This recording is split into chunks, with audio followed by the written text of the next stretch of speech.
പ്രിയപ്പെട്ട കുട്ടികളെ, എല്ലാവർക്കും നമസ്കാരം. പ്രിയപ്പെട്ട കുട്ടികളെ, കുറച്ചു കാലത്തെ ഇടവേളയ്ക്ക് ശേഷം വീണ്ടും നമ്മുടെ ചില പത്രവാർത്തകൾ വായിച്ച് അറിയിക്കാനായിട്ട് വന്നിരിക്കുകയാണ്. അപ്പോൾ നമുക്ക് തുടങ്ങാം. എല്ലാവർക്കും നമസ്കാരം. ഇന്നത്തെ പ്രധാന വാർത്തയായിട്ട് പറയാനുള്ളത്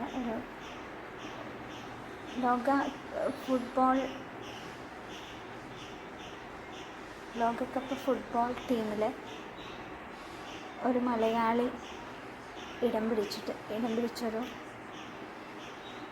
വളരെ നമ്മളെ സന്തോഷിപ്പിക്കുന്ന ഒരു കാര്യമാണ് ആദ്യമായിട്ട് വായിക്കുന്നത്. ഫുട്ബോൾ ലോകകപ്പിനുള്ള ഖത്തർ ടീമിൽ ഇടം പിടിച്ച് കണ്ണൂർ സ്വദേശി തഹസിൻ മുഹമ്മദ് ജംഷീദ്. ഇന്ത്യ ഇതുവരെ ഫുട്ബോൾ ലോകകപ്പിൽ കളിച്ചിട്ടില്ല, അടുത്തൊന്നും കളിക്കാനും സാധ്യതയില്ല. എന്നാൽ തലശ്ശേരിയിൽ ജനിച്ച തഹസിൻ മുഹമ്മദ് ജംഷീദ് എന്ന 19കാരനായ ഇന്ത്യക്കാരന് ആദ്യമായി ലോകകപ്പിൽ കളിക്കാൻ അവസരമൊരുങ്ങി. ഖത്തർ ടീമിലൂടെയാണ് എന്ന് മാത്രം. തിങ്കളാഴ്ച രാത്രി ലോകകപ്പിനുള്ള ഖത്തർ ടീമിനെ പ്രഖ്യാപിച്ചപ്പോഴാണ് ഫിഫ ലോകകപ്പിലെ ആദ്യ ഇന്ത്യക്കാരനും ആദ്യ മലയാളിയും എന്ന ചരിത്ര നേട്ടം തഹസീന് ഉറപ്പായത്. തഹസിൻ മുഹമ്മദ് ജംഷീദ് എന്നാണ് പേര്. 1992 അഖിലേന്ത്യാ കിരീടം നേടിയ കാലിക്കറ്റ് യൂണിവേഴ്സിറ്റി ടീം അംഗമാണ് ജംഷീദ് എന്ന തഹസിൻ മുഹമ്മദ് ജംഷീദിൻ്റെ പിതാവ്. ജോപ്പോൾ അഞ്ചേരിക്കൊപ്പം കേരള യൂത്ത് ടീം അംഗവുമായി ജംഷീദ് ഇന്ത്യൻ ക്യാമ്പിലെത്തിയിരുന്നു.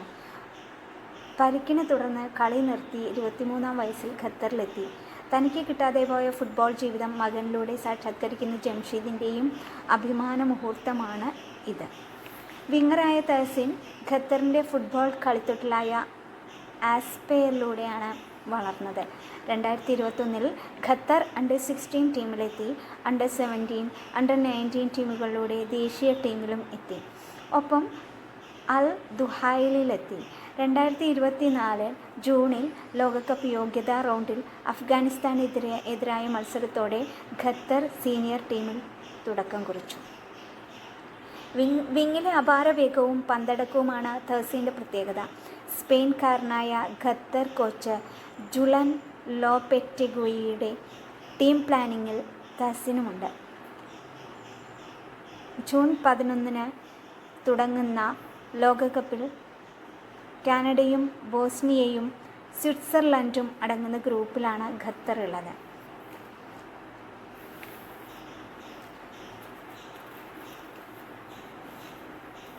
അടുത്തൊരു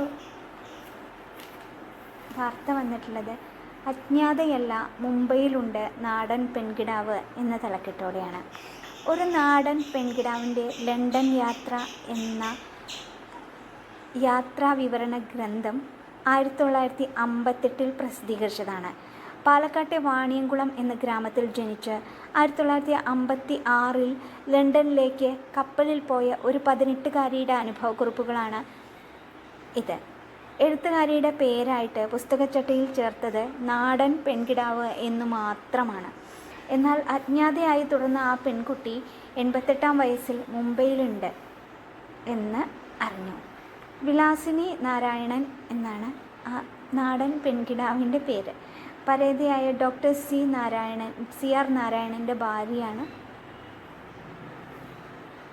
ആ എഴുത്തുകാരി. കൊല്ലം അയലിൽ സാഹിത്യവിലാസിനി ഗ്രന്ഥശാലയുടെ ശേഖരത്തിൽ നിന്ന് ആ പുസ്തകം കണ്ടെടുത്ത് ഗ്രന്ഥപുര പോർട്ടലിൽ ചേർക്കുകയും മാതൃഭൂമി ആഴ്ചപ്പതിപ്പ് മെയ് 31 ലക്കത്തിലെ ഗ്രന്ഥപുര പങ്ക്തിയിൽ എഴുതുകയും ചെയ്തത് ഷിജു അലക്സും MT ശശിയുമാണ്. വിലാസിനി നാരായണൻ്റെ ബന്ധുക്കൾ ഈ ലേഖനം വായിച്ച് മാതൃഭൂമിയുമായി ബന്ധപ്പെടുകയായിരുന്നു. അങ്ങനെയാണ് നമ്മുടെ നാടൻ പെൺകിടാവിന് അജ്ഞാതയല്ല, മുംബൈയിലുണ്ട് എന്ന് അറിഞ്ഞത്. അതൊരു സന്തോഷകരമായ വാർത്തയാണല്ലേ. കുറേ കാലങ്ങൾക്ക് ശേഷം ആരാണ് ആ ഒരു എഴുത്തുകാരി ആരാണെന്ന് നമ്മൾ തിരിച്ചറിയുകയാണല്ലേ. ഗ്രന്ഥശാലയിൽ ഉണ്ടായിരുന്ന പുസ്തകത്തിലൂടെ മാത്രമല്ലേ നമ്മൾ അറിഞ്ഞത്. അതാരായിരുന്നു എന്ന് അറിയാൻ സാധിച്ചു.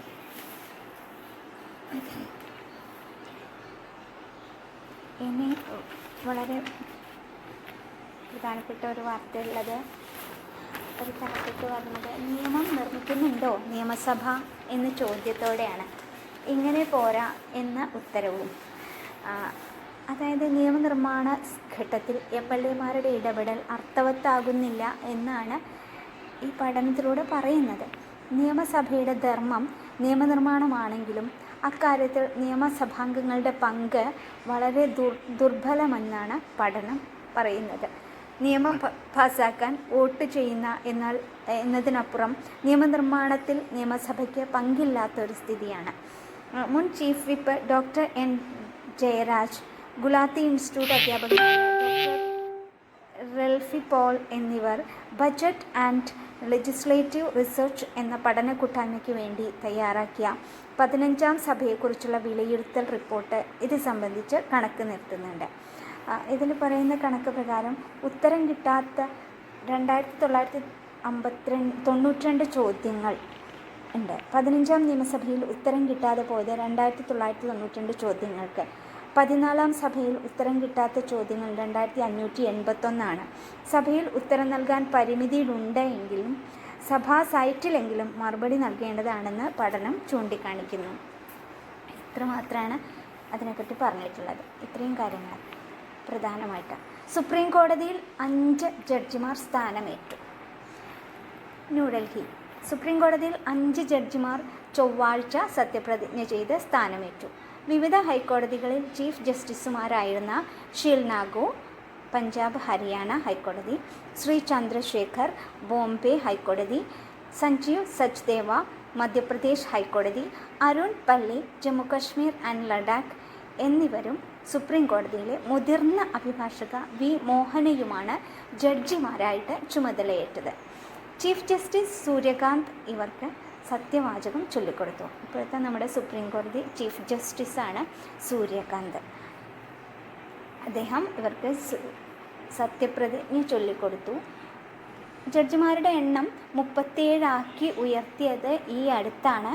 ഇതുവരെ 34 ആയിരുന്നു. ജസ്റ്റിസുമാരായ KJ മഹേശ്വരിയും പങ്കജ് മിത്തലും ഈ മാസം വിരമിക്കുന്നതിനാൽ 3 ജഡ്ജിമാരുടെ ഒഴിവും വരും. ജസ്റ്റിസ് ഇന്ദു മൽഹോത്രയ്ക്ക് ശേഷം സുപ്രീം കോടതിയുടെ ചരിത്രത്തിൽ നേരിട്ട് ജഡ്ജിയാകുന്ന 2ാമത്തെ വനിതാ അഭിഭാഷക കൂടിയാണ് കോയമ്പത്തൂർ സ്വദേശിനിയായ മോഹന. സുപ്രീം കോടതിയിലെ 12ാമത് വനിതാ ജഡ്ജിയാണ് മോഹന. 12ാമത് വനിതാ ജഡ്ജി. സുപ്രീം കോടതിയിലെ 12ാമത് വനിതാ ജഡ്ജിയാണ് മോഹന. ജസ്റ്റിസുമാരായ BV നാഗരത്നയും മോഹനയുമാണ് ഇപ്പോൾ വനിതാ ജഡ്ജിമാർ. ജസ്റ്റിസ് നാഗരത്ന 2027 1 മാസത്തിലേറെ ചീഫ് ജസ്റ്റിസ് പദവിയിലൂടെ ഇരുന്നതിന് ശേഷം ആയിരിക്കും വിരമിക്കുന്നത്. 2027 ജസ്റ്റിസ് നാഗരത്ന 1 മാസത്തിലേറെ ചീഫ് ജസ്റ്റിസ് ആകും. അപ്പോൾ ഇപ്പോഴത്തെ നമ്മുടെ ചീഫ് ജസ്റ്റിസ് സൂര്യകാന്താണ്.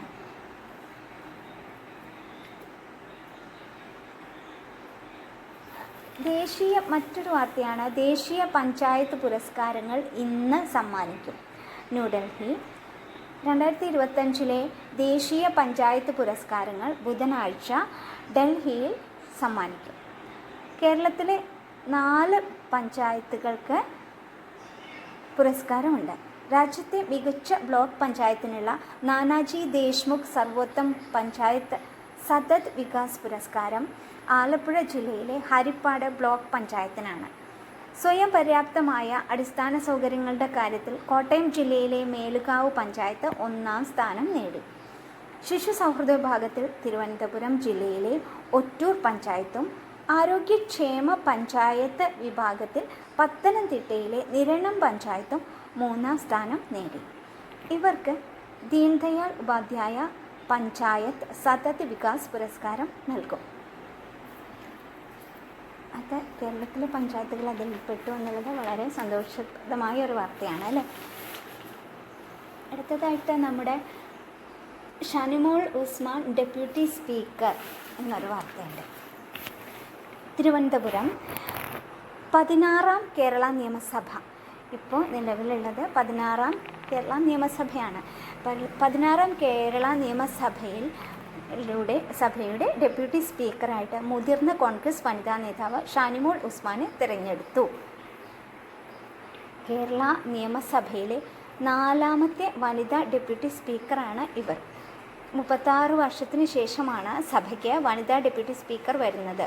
ഷാനിമോൾ ഉസ്മാനെ മുഖ്യമന്ത്രി വി ഡി സതീശൻ, മന്ത്രിമാരായ പി കെ കുഞ്ഞാലിക്കുട്ടി, മോൻസ് ജോസഫ് എന്നിവരാണ് നാമനിർദ്ദേശം ചെയ്തത്. അടുത്തതായിട്ട് float like a butterfly, sting like a bee. ഇത് ഈ ഒരു വചനങ്ങൾ ഓർമ്മിപ്പിച്ചുകൊണ്ടുള്ള ഒരു വാർത്തയാണ്. Float like a butterfly, sting like a bee. തൻ്റെ നിലപാടുകൾ കൊണ്ടും കരുത്തുകൊണ്ടും 20ാം നൂറ്റാണ്ടിൻ്റെ 2ാം പകുതിയെ പിടിച്ചുകുലുക്കിയ മുഹമ്മദ് അലി എന്ന ബോക്സിംഗ് ഇതിഹാസം മൺമറഞ്ഞിട്ട് ഇന്ന് 10 വർഷം തികയാണ്. 1942 US-ലെ ലൂയിവില്ലിൽ കാഷ്യസ് ക്ലേ എന്ന പേരിലാണ് ജനനം. തൻ്റെ സൈക്കിൾ മോഷ്ടിച്ചവനിട്ട് ഒന്ന് പൊട്ടിക്കണമെന്ന് ഒരു പോലീസുകാരനോട് പരാതി പറഞ്ഞതിൽ നിന്നാണ് ആ ബോക്സിംഗ് ഇതിഹാസത്തിൻ്റെ തുടക്കം. ബോക്സിംഗ് ജിം നടത്തിയിരുന്ന ജോ മാർട്ടിൻ എന്ന ആ പോലീസുകാരൻ്റെ കീഴിൽ പരിശീലനം ആരംഭിച്ച ക്ലേ 1960-ൽ ഒളിമ്പിക്സിൽ ആദ്യ സ്വർണ്ണ മെഡൽ നേടി. 1964-ൽ 22 വയസ്സ് മാത്രമുള്ളപ്പോൾ ലോക ഹെവി വെയ്റ്റ് ചാമ്പ്യൻ എന്ന ടൈറ്റിൽ സ്വന്തമാക്കി. ഈ ടൈറ്റിൽ 3 തവണ സ്വന്തമാക്കുന്ന ആദ്യ വ്യക്തിയാണ്. പിന്നീട് അദ്ദേഹം മതം മാറി മുഹമ്മദ് അലി എന്ന പേര് സ്വീകരിച്ചു. വിയറ്റ്നാം യുദ്ധത്തിൽ പങ്കെടുക്കാനുള്ള അമേരിക്കൻ സൈന്യത്തിൻ്റെ ആഹ്വാനത്തെ തൻ്റെ മതരാഷ്ട്രീയ നിലപാടുകൾ മുൻനിർത്തി എതിർത്ത അലിക്ക് തൻ്റെ ചാമ്പ്യൻ പദവികൾ നഷ്ടപ്പെട്ടു. ബോക്സിങ്ങിൽ വിലക്ക് വരികയും ചെയ്തു. എന്നിട്ടും നിലപാടിൽ ഉറച്ചു നിന്ന അലി നിയമമാർഗങ്ങളിലൂടെയാണ് 3.5 വർഷത്തിന് ശേഷം റിങ്ങിൽ തിരിച്ചെത്തിയത്. പാർക്കിൻസൺസ് രോഗബാധയെ തുടർന്നുള്ള സങ്കീർണതകൾ കാരണമാണ് 2016 ജൂൺ 3 അദ്ദേഹം ലോകത്തോട് വിട പറയുന്നത്. ഇനി കുറച്ച് സയൻസ്, ശാസ്ത്രത്തിൻ്റെ ലോകത്തേക്ക് നമുക്ക് പോവാം. ന്യൂ ഇൻ ജെനറ്റിക്സ് എന്നാണ് തലക്കെട്ട്. എന്താണ്?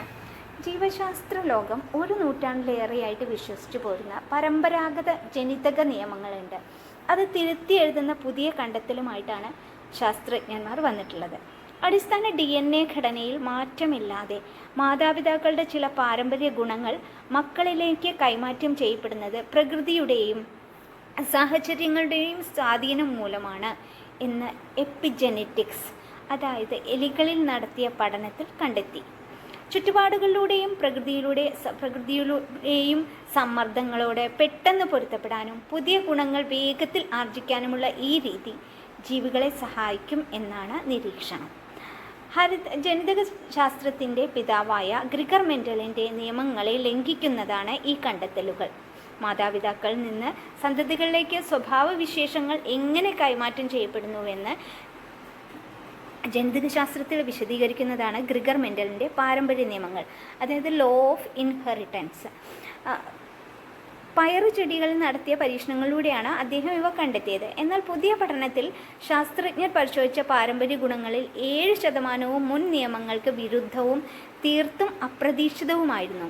സസ്യങ്ങളിലും ഈച്ചകളിലും മുൻപ് കണ്ടിട്ടുള്ള രൂപഭേദം, അതായത് പാരമ്യൂട്ടേഷൻ പോലുള്ള പാരമ്പര്യ കൈമാറ്റ രീതികൾ എലികളിലും കണ്ടെത്തി. ജോൺസ് ഹോപ്കിൻസ് യൂണിവേഴ്സിറ്റിയിൽ നടത്തിയ ഈ പഠനം നേച്ചർ ജെനറ്റിക്സ് ജേണലിൽ പ്രസിദ്ധീകരിച്ചിട്ടുണ്ട്. ഈ പഠനം നേച്ചർ ജെനറ്റിക്സ് ജേണലിൽ പ്രസിദ്ധീകരിച്ചിട്ടുണ്ട്. അടുത്തതായിട്ട് ഡിജിറ്റൽ അല്ല ഈ ഡീബഗ്ഗിംഗ് എന്ന പേരിൽ അറിയപ്പെടുന്ന കാര്യം എന്താണെന്ന് അറിയണ്ടേ? കാലിഫോർണിയയിലും ഫ്ലോറിഡയിലുമായിട്ട് 3.2 കോടി കൊതുകുകളെ തുറന്നു വിടാൻ US സർക്കാരിനോട് അനുവാദം ചോദിച്ചിരിക്കുകയാണ് ഗൂഗിള്. ലോകാവസാനത്തിനുള്ള പ്ലാനൊന്നുമല്ല കേട്ടോ. കൊതുകുകളെ ഉപയോഗിച്ച് കൊതുകുകളെ കൊല്ലുന്ന ഗൂഗിളിൻ്റെ പുതിയ ഡീബഗ്ഗിംഗ് പ്രോഗ്രാമിൻ്റെ ഭാഗമായാണ് ഈ വിചിത്ര ആവശ്യം. പ്രത്യേകം വളർത്തിയെടുത്ത ആൺകൊതുകുകളെയാണ് പദ്ധതിക്കായി ഉപയോഗിക്കുക. ആൺകൊതുകുകൾ മനുഷ്യരെ കടിക്കുകയോ രോഗം പരത്തുകയോ ചെയ്യാറില്ല. വോൾബാക്കിയ എന്ന ബാക്ടീരിയ ഉപയോഗിച്ച് വന്ധ്യംകരിച്ച ഈ കൊതുകുകൾ പെൺകൊതുകുകളുമായി ഇണചേർന്നുണ്ടാകുന്ന മുട്ടകൾ വിരിയില്ല. ഇങ്ങനെ കൊതുകുകളുടെ എണ്ണം കുറയ്ക്കാനാണ് പദ്ധതി. ഡെങ്കിപ്പനി, Zika virus, chikungunya, yellow fever തുടങ്ങിയ രോഗങ്ങൾ പരത്തുന്നതിൽ പ്രധാന പങ്ക് വഹിക്കുന്ന ഈഡിസ് ഈജിപ്റ്റി എന്ന സ്പീഷീസിനെയാണ് ആദ്യം ലക്ഷ്യം വയ്ക്കുന്നത്. വർഷം 16 കോടി കൊതുകുകൾ എന്ന നിലയിൽ 2 വർഷം കൊണ്ട് പദ്ധതി നടപ്പാക്കും. ഇത് ശാസ്ത്രത്തിൻ്റെ വളർച്ചയെ കാണിക്കുന്ന വളരെ സന്തോഷകരമായിട്ടുള്ളൊരു വാർത്തയാണ് അല്ലേ. ഇനി നമുക്ക് ഫോർബ്സ് അണ്ടർ 30 പട്ടികയിൽ 3 മലയാളികൾ. ഫോർബ്സ് അണ്ടർ 30 പട്ടികയിൽ 3 മലയാളികൾ. കൊച്ചി. ഏഷ്യയിലെ 30 വയസ്സിൽ താഴെയുള്ള 30 യുവ പ്രതിഭകളുടെ ഈ വർഷത്തെ ഫോർബ്സ് ഏഷ്യ 30 അണ്ടർ 30 പട്ടികയിൽ മലയാളികളായ അരുന്ധതി മേനോൻ, നൗറീൻ ഐഷ, ദേവൻ ചന്ദ്രശേഖരൻ എന്നിവർ ഇടം പിടിച്ചു. ബംഗളൂരു ആസ്ഥാനമായുള്ള വെഞ്ചർ ക്യാപിറ്റൽ സ്ഥാപനമായ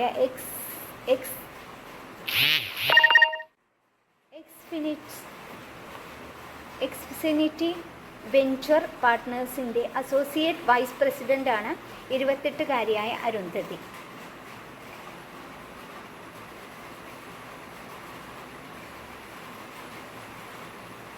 ഒട്ടേറെ ഡീപ് ടെക് സ്റ്റാർട്ടപ്പുകളിലെ മൂലധന ഫണ്ടിങ്ങിന് നേതൃത്വം നൽകിയിട്ടുണ്ട് കൊച്ചി കാക്കനാട് സ്വദേശിയായ അരുന്ധതി.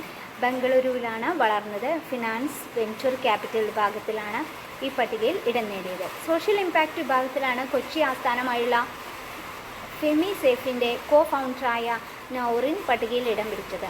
കോഴിക്കോട് സ്വദേശിയാണ് 29-കാരിയായ നൗറീൻ ഐഷ. ആർത്തവ കപ്പുകൾ വിപണിയിലെത്തിച്ചുകൊണ്ട് ഭർത്താവ് നസീഫ് നാസറുമായി ചേർന്ന് 2021 തുടങ്ങിയ ഫെമി സേഫ് എന്ന സ്ത്രീകൾക്ക് ആവശ്യമായ വെൽനസ് ഹൈജീൻ ഉൽപ്പന്നങ്ങളുടെ വിപുലമായ ശ്രേണി തന്നെ ഒരുക്കുന്നുണ്ട്. കാർഷിക ഡ്രോണുകൾ വികസിപ്പിച്ചുകൊണ്ട് ശ്രദ്ധേയമായ ഫ്യൂസലേജ് ഇന്നവേഷൻ എന്ന സ്റ്റാർട്ടപ്പിൻ്റെ സ്ഥാപകനും മാനേജിംഗ് ഡയറക്ടറുമാണ് ചേർത്തല സ്വദേശിയായ ദേവൻ ചന്ദ്രശേഖരൻ. സഹോദരി ദേവിക ചന്ദ്രശേഖരനുമൊത്ത് 2020 ആരംഭിച്ച സംരംഭം കളമശ്ശേരി മേക്കർ വില്ലേജിലാണ് പ്രവർത്തിക്കുന്നത്. ഇൻഡസ്ട്രി, മാനുഫാക്ചറിംഗ്, എനർജി വിഭാഗത്തിലാണ് 29-കാരനായ ദേവൻ പട്ടികയിൽ ഇടം നേടിയത്. അടുത്ത വാർത്ത. ബ്രജേഷ് സിംഗ് ആണ് Canara bank MD. Bengaluru Canara bank managing director chief executive ഓഫീസറുമായ ബ്രജേഷ് കുമാർ സിംഗിനെ നിയമിച്ചു. 3 വർഷത്തേക്കാണ് നിയമനം. ബാങ്കിംഗ് രംഗത്ത് 3 പതിറ്റാണ്ടിലേറെ പ്രവൃത്തി പരിചയമുള്ള ബ്രജേഷ് കുമാർ സിംഗ് കോർപ്പറേറ്റ് വായ്പകൾ, റീറ്റെയിൽ ബാങ്കിംഗ്, ബിസിനസ് ഡെവലപ്മെൻറ്റ് തുടങ്ങിയ മേഖലകളിൽ വൈദഗ്ധ്യം തെളിയിച്ചിട്ടുണ്ട്. വളരെ കുട്ടികൾക്ക് വളരെ കൗതുകമുണ്ടാക്കുന്ന ഇഷ്ടപ്പെടുന്ന ഒരു വാർത്തയാണ് ആകാശത്തെ പറ്റിയുള്ളത് അല്ലേ. ആകാശത്തേക്ക് നോക്കുക എന്നുള്ളത് നമുക്ക് വളരെ ഇഷ്ടപ്പെട്ട ഒരു വിനോദം കൂടിയാണ്. ആകാശ കാഴ്ചകൾ എപ്പോഴും നമ്മളെ കൗതുകം ഉണ്ടാക്കുന്നതാണ്. അത് മൺസൂൺ മാനത്തെ ഗ്രഹപ്രവേശം എന്ന് പറഞ്ഞിട്ട് ഉള്ളൊരു വാർത്തയായിട്ടുണ്ട് കേട്ടോ. മാതൃഭൂമി വിദ്യയിൽ ഉള്ളൊരു വാർത്തയാണ്. അതിൽ കൂട്ടത്തിൽ ബുധനും എന്ന് പറഞ്ഞിട്ടുള്ളൊരു ഭാഗത്തെ വായിക്കുകയാണ്.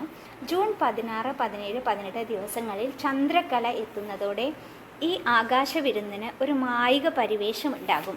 മഴമേഘങ്ങൾ മറച്ചില്ല എങ്കിൽ ജൂൺ 17 ചന്ദ്രക്കലയുടെ മുകളിലും താഴെയുമായിട്ട് ശുക്രനെയും വ്യാഴത്തെയും കാണാം. പിന്നെ അടുക്കുന്ന ഗ്രഹങ്ങൾ എന്ന് പറഞ്ഞിട്ട് തലക്കെട്ടോടെ കൊടുത്തിട്ടുണ്ട്. ശുക്രനും വ്യാഴവും വളരെ അടുത്ത് വരുന്നതായി കാണാം. ജൂൺ 3, 4 തീയതികളിൽ ഇൻ്റർനാഷണൽ സ്പേസ് സ്റ്റേഷൻ എന്ന ബഹിരാകാശ നിലയം ഈ ഗ്രഹസംഗമത്തിന് സമീപത്തു കൂടി കടന്നു പോകുന്ന മനോഹരമായ ദൃശ്യം കൂടി കേരളം ഉൾപ്പെടെയുള്ള ദക്ഷിണേന്ത്യൻ ഭാഗങ്ങളിൽ ജനശ്രദ്ധയാകർഷിക്കും. തുടർന്നുള്ള ദിവസങ്ങളിലും ശുക്ര വ്യാഴ അടുപ്പം തുടരും. അടുത്തും അകലെയും ജൂൺ 10 ചന്ദ്രക്കലയുടെ സമീപത്തായി ശനിയെയും ജൂൺ 13 ചന്ദ്രക്കലയുടെ സമീപത്തായി ചൊവ്വയെയും കാണാം. ചൊവ്വയെ അതിൻ്റെ സവിശേഷമായ ചുവപ്പ് നിറം കൊണ്ട് എളുപ്പം തിരിച്ചറിയും. മാനത്ത് കാണുന്ന ഈ സംഗമങ്ങളൊക്കെ ഭൂമിയിൽ നിന്നുള്ള കാഴ്ച മാത്രമാണെന്ന് ഓർക്കണേ. സത്യത്തിൽ ഈ ഗോളങ്ങൾ തമ്മിൽ കോടിക്കണക്കിന് കിലോമീറ്റർ അകലമുണ്ട്. അതുകൊണ്ട് മൺസൂൺ കാലത്ത് മഴക്കാറുണ്ടെന്ന് പറഞ്ഞ് മാറി നിൽക്കാതെ മാനത്ത് നോക്കിയും പാഠം പഠിക്കൂ. അപ്പോൾ ഇടിയൊന്നുമില്ലാത്ത സമയത്ത്, ഇടിയും കാറ്റൊന്നുമില്ലാത്ത സമയത്ത് നമുക്ക് പുറത്തിറങ്ങി നിന്നിട്ടോ അല്ലെങ്കിൽ ടെറസിന് മുകളിലൊക്കെ സുരക്ഷിതമായ രീതിയിൽ നിന്ന് ആകാശ കാഴ്ചകൾ കാണാം. ഇങ്ങനെയുള്ള ആകാശ വിരുന്നുകൾ, കാഴ്ചയുടെ വിരുന്നുകളൊക്കെ ആകാശത്ത് ഒരുക്കി വെച്ചിട്ടുണ്ട് കേട്ടോ മക്കളെ. അതുകൂടി പറഞ്ഞുകൊണ്ട് നമ്മുടെ വാർത്ത, ഇന്നത്തെ വാർത്ത തൽക്കാലത്തേക്ക് നിർത്തുന്നു.